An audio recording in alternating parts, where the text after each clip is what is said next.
Glad to have you with us on Asset Television News. I am Eugenia Solomon. First, the headlines. President Tinubu sets up committee over Benue killings.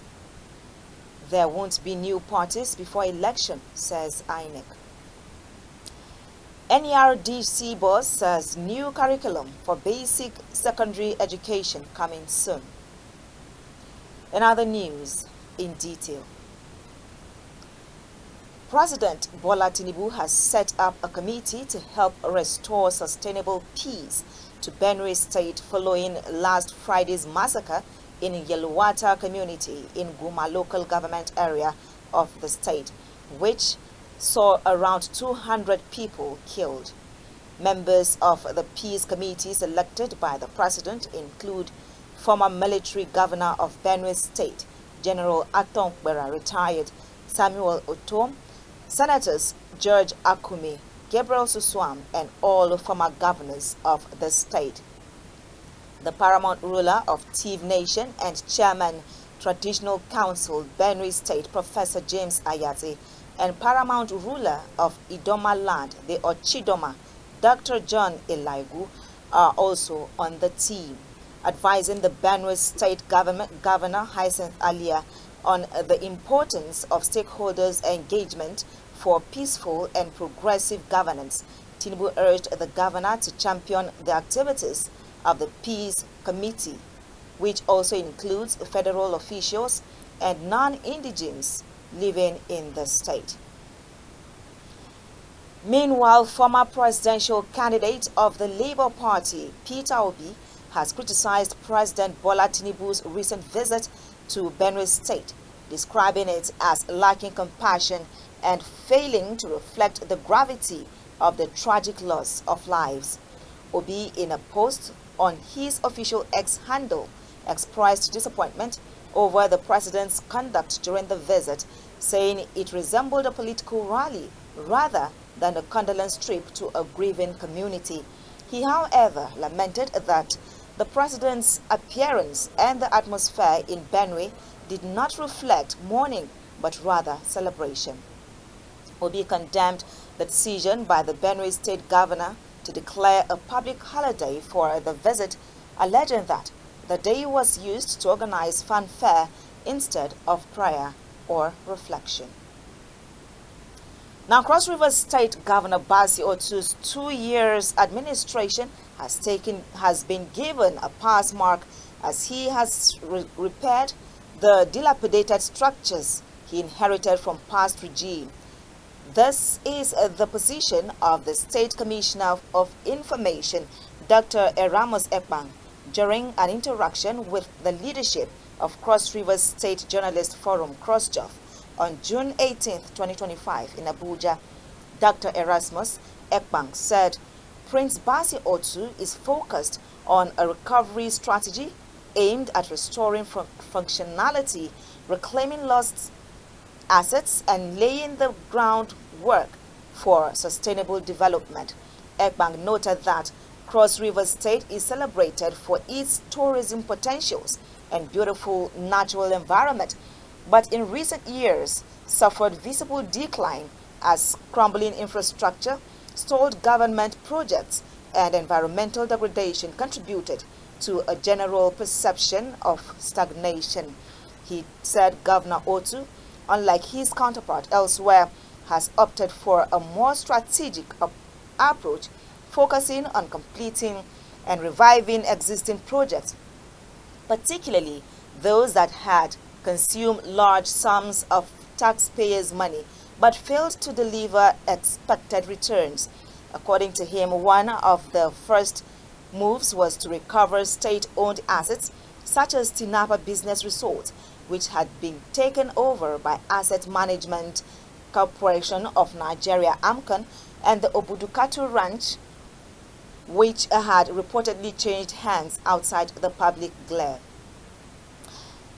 Now, the Independent National Electoral Commission has told a coalition of political groups seeking to register a new party ahead of the 2027 general elections that no amount of public pressure or blackmail would override the need for strict compliance with constitutional and regulatory requirements. The electoral body questioned the coalition's compliance with key legal and procedural requirements, warning that party registration was not merely a political declaration but a constitutional process governed by strict guidelines.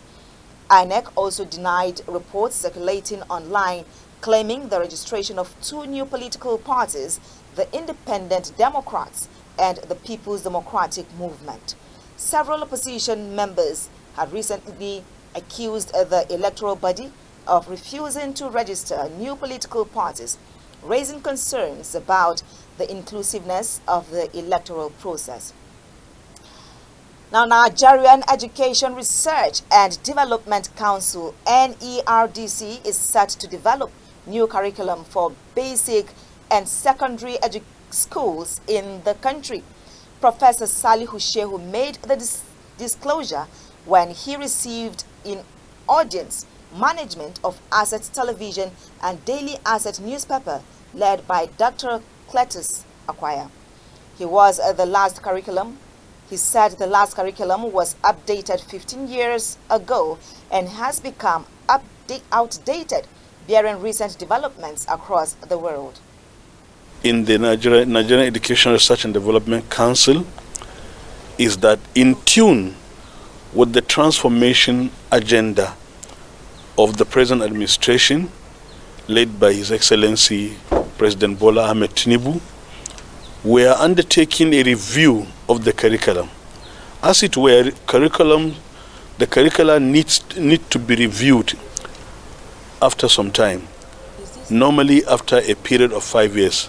But in today's digital world, where change is taking place very rapidly, perhaps you may even need to review the curriculum on a yearly basis, because change is very speedy today.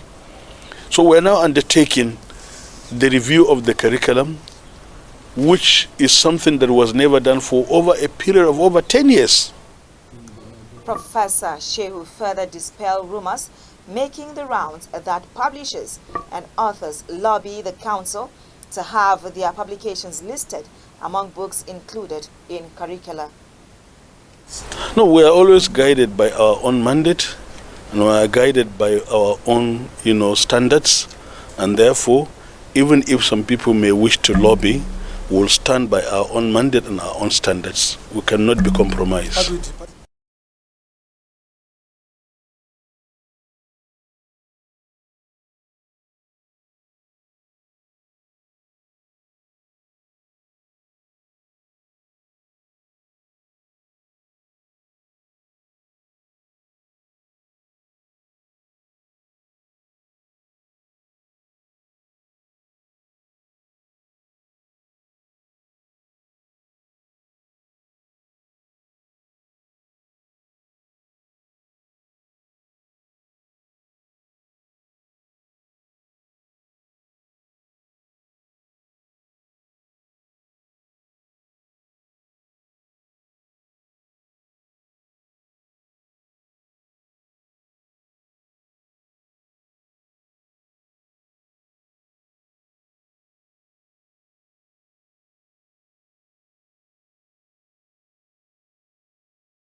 And Rosso Verona wines in Nigeria. bringing premium Italian wines to Nigerian consumers at reasonable prices. Verona, Italy, one of Italy's most respected wine producers, announced its entry into the Nigerian market with the official launch of two distinguished labels, Lastone and Rosso Verona. This existing initiative is made possible through a strategic partnership with Nigerian entrepreneur Francis Onabis, founder of Stillwater Consult, Italy, and Francis Roberto, Nigeria Limited. With a legacy rooted in the heart of Valpolicella since 1933, Cantina Negra is known worldwide for producing wines of exceptional quality that express the character and richness of the Veneto region. The decision to expand into Nigeria is part of the winery's international growth strategy and reflects the growing demand for premium European wines in West Africa.